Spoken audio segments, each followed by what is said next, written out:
ఒక్కసారి కొమ్మూరి గోల్డ్ కి కాల్ చేయండి. తాకట్లో ఉన్న మీ బంగారాన్ని విడిపించి మార్కెట్ ప్రైస్ కి వాళ్ళు కొనుక్కుని మిగతా డబ్బులు మీకు ఇచ్చేస్తారు. హాయ్, వెల్కమ్ టు మనం టీవీ.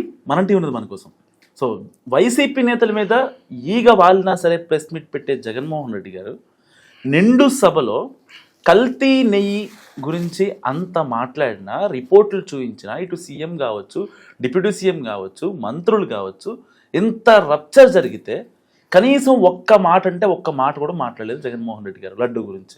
ఎందుకు మాట్లాడలేదు అంటే తెలుసుకుందాం.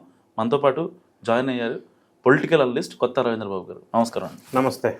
ఏం సార్, జగన్మోహన్ రెడ్డి గారు లడ్డు గురించి అంబటి అరెస్ట్ అప్పుడో లేకపోతే ఇంకోటప్పుడో మాట్లాడతారు తప్ప ఇంత పెద్ద ఎత్తున జరుగుతుంది, మరి ప్రజలకు చెప్పాలి, నేను జరిగింది కన్వే చేయాలి అనే సాహసం ఎందుకు చేయలేకపోయారంటారు? ఇప్పుడు పవిత్రమైన తిరుమల తిరుపతి లడ్డు ప్రసాదంలో ఆర్టిఫిషియల్లీ క్రియేటెడ్ మ్యానుఫ్యాక్చర్డ్ కెమికల్ వాడారు అనేది ప్రూవ్ అయింది. It is proved beyond doubt by the investigation agency. దాన్ని ప్రజల్లోకి తీసుకెళ్లటంలో భాగంగా ఎన్డీఏ ప్రభుత్వం వారు దేవాలయం లాంటి శాసనసభలో డీటెయిల్స్ అన్ని వివరించి చెప్పారు. సిట్ రిపోర్ట్ను కూడా ప్రాచుర్యంలోకి తీసుకొచ్చారు. అయితే ప్రజలకు అర్థమైంది, అందరికీ అర్థమైంది, అందులో జగన్ రెడ్డి గారి కాలంలో ఈ వ్యవహారం జరిగింది అని. ఇది ఒక కుంభకోణం అన్న యాంగిల్లో చూడకూడదు. ఇది 3,500 కోట్ల 1,00,000 కోట్ల అనేది సబ్జెక్ట్ కాదు ఇక్కడ. ఇది ప్రజల మనోభావాలకి సంబంధించిన అంశం నంబర్ 1. నంబర్ 2, గతంలో ఆయన పరిపాలించిన కాలంలో హిందూ దేవాలయాల మీద, హిందూ మతం మీద జరిగిన దాడిలో ఇది ఒక భాగం, కుట్ర కోణం, వ్యవస్థీకృత నేరం. అంత స్ట్రాంగ్గా ప్రజల్లో దీన్ని నమ్ముతున్నారు. ఈ సందర్భంలో వైఎస్ఆర్ కాంగ్రెస్ పార్టీ స్టాండ్ ఏంటి మీకు ఏం తెలుసో కానీ, వాళ్ళ తీసుకున్న డిఫరెంట్ టైమింగ్స్లో డిఫరెంట్ వ్యక్తులు మాట్లాడిన మాటల్ని ఒకసారి విశ్లేషణ చేస్తే, ఫస్ట్ ఏమన్నారు, సిట్ వాళ్ళు మాకు క్లీన్ చిట్ ఇచ్చారు అన్నారు జగన్ రెడ్డి గారితో సహా. ఎక్కడ క్లీన్ చిట్ ఇచ్చారు? సిట్ రిపోర్ట్లో పేజీ నంబర్ 35లో క్లియర్గా జంతు అవశేషాలు ఉన్నాయి ఎన్డీడీబీ రిపోర్ట్లో అని స్పష్టంగా ఇచ్చారు. నంబర్ 1. నంబర్ 2, ఈ నెయ్యిగా చెప్పబడుతున్న కెమికల్స్తో తయారు చేశారు. ఆ కెమికల్స్ ఎక్కడ కొన్నారు?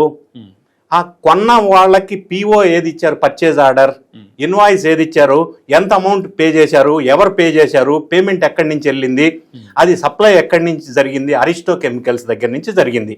ఫర్ ఎగ్జాంపుల్, అన్నిటికంటే బాధాకరమైన విషయం, జుగుత్సాకరమైన విషయం, లడ్డు ప్రసాదం నెయ్యిలో లప్సా అనే టాయిలెట్స్ క్లీనింగ్ వాడే కెమికల్ని వాడారు.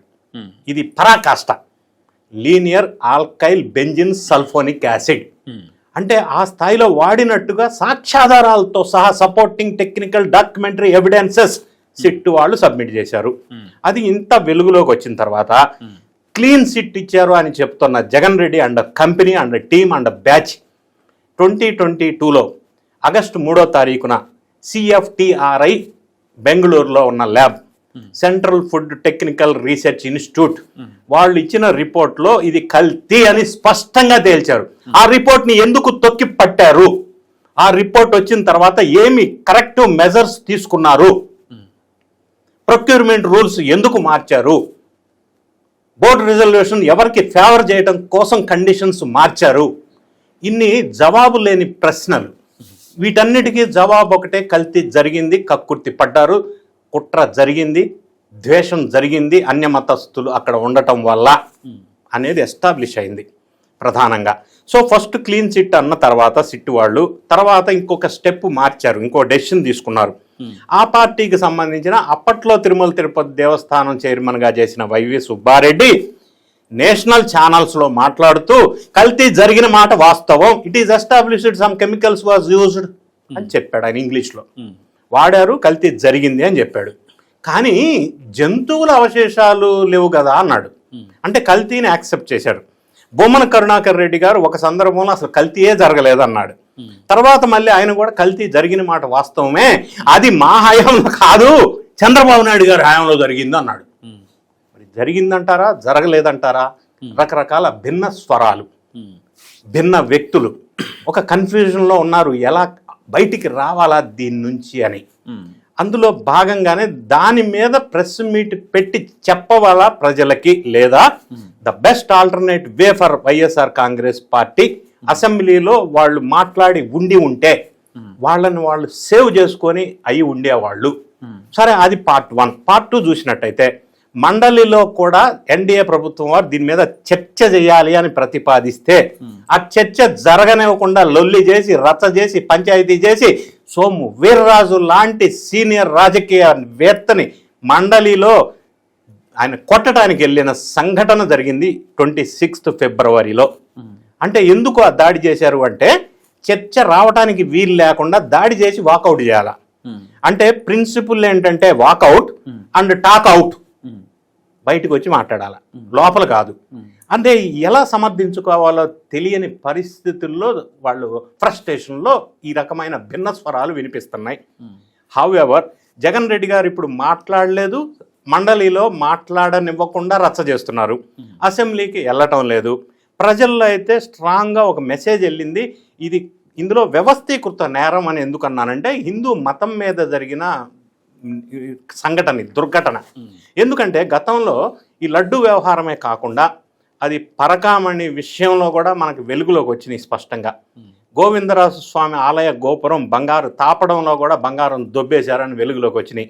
బొమ్మన కరుణాకర్ రెడ్డి అలిపిరి దగ్గర ఇరిగిపోయిన విగ్రహం చూపించి విష్ణుమూర్తి విగ్రహాన్ని నాటకం ఆడాడు, అది కూడా ఫెయిల్ అయింది. ఆవులు చనిపోతున్నాయి అని బదనాం చేశారు, అది కూడా ఫెయిల్ అయింది. వివిఐపీలకి వేసేటువంటి పట్టు వస్త్రంలో కూడా పైసలు దొబ్బేశారని వెలుగులోకి వచ్చింది. దర్శనం టికెట్లు అమ్ముకొని లబ్ధి పొందారనేది వెలుగులోకి వచ్చింది. ఇట్లా చెప్పుకుంటూ పోతే పెద్ద లిస్ట్ ఉంది. తిరుమలకి జగన్ రెడ్డి వైఎస్ఆర్ కాంగ్రెస్ పార్టీ వాళ్ళు చేసిన అన్యాయాలు, అక్రమాలు, దౌర్జన్యాలు, దోపిడీలు మత ద్వేషంతో చేశారు. ఇంత ఎస్టాబ్లిష్ అయినాక వీళ్ళు ఎట్లా బయట పడాలి అన్న విషయంలో తర్జన భర్జనలు పడుతూ కన్ఫ్యూజన్ స్టేజ్లో, ఫ్రస్ట్రేషన్ స్టేజ్లో ఉండి ఈ విధంగా మాట్లాడుతున్నారు. లేదు అని అనుకుంటే జగన్ రెడ్డి గారు వాళ్ళ పార్టీ నాయకులు జైలుకి వెళ్ళినప్పుడల్లా జైలు బాట పట్టి గంటల తరబడి ప్రెస్ మీట్ పెడుతున్నాడు. అవర్స్ టుగెదర్ ప్రెస్ మీట్ అని టైటిల్ పేరు పెట్టి అవర్స్ టుగెదర్ ఉపన్యాసం ఇస్తున్నాడు. మరి అటువంటి వ్యక్తి ఈ లడ్డు వ్యవహారంలో భారతదేశం మొత్తం చర్చించుకుంటున్న ఈ టాపిక్ మీద జగన్ రెడ్డి గారు ఎందుకు ప్రెస్ మీట్లో ప్రస్తావించలేదు?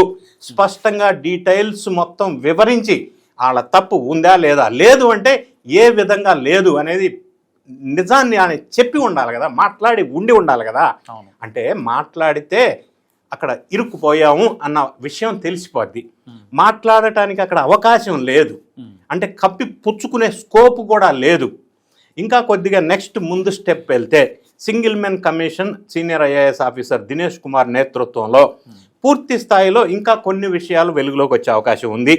అంటే where went wrong, what went wrong, how it went wrong, procurement rules ఎందుకు మార్చారు, బోర్డు రెజల్యూషన్ 351 ఎందుకు తీసుకొచ్చారు, ఎవరికి లబ్ధి జరిగే విధంగా చేశారు, ఈ చిన్న అప్పన్నను పట్టుకున్నారు కానీ పెద్ద అప్పన్నను ఎప్పుడు పట్టుకుంటారు, ఈ బోలే బాబా నుంచి ఈ మొత్తం అక్యూజ్డ్ వాళ్ళు ఉన్నారు ఏవన్నో, ఈ బోలే బాబాకి ఇవ్వటంలో ఉన్న ఆలీబాబా ఎవడు, ఈ విషయాలన్నీ కూడా single men committee Dinesh Kumar నేతృత్వంలో కనుక పూర్తి స్థాయిలో ఇంకా వివరాలు వెలుగులోకి వస్తే ఇక వాళ్ళు మాట్లాడటానికి స్కోప్ ఉండదు, ప్రజల వద్దకు వెళ్ళటానికి స్కోప్ ఉండదు, ప్రెస్ మీట్లు పెట్టడానికి కూడా సాహసం చేయరు. ఆ విధంగా ఈ కల్తీ నెయ్యి వ్యవహారం జగన్ రెడ్డి గారికి, వైఎస్ఆర్ కాంగ్రెస్ పార్టీకి చుట్టూ ముట్టుకునే పరిస్థితి స్పష్టంగా రాబోయే రోజుల్లో ఇంకా ఎక్కువగా ఉన్నది అని మనకి స్పష్టమవుతుంది. అందుకే ఒక స్టాండ్ లేకుండా భిన్న స్వరాలు వినిపిస్తున్నారు ఆ పార్టీలో కల్తీ నెయ్యి వ్యవహారంలో అనేది నాకు అర్థమవుతా ఉంది. Thank you sir. సో ఇది రవీంద్ర బాబు గారి అనాలిసిస్. మీరేమనుకుంటున్నారు మస్ట్ కామెంట్ చేయండి.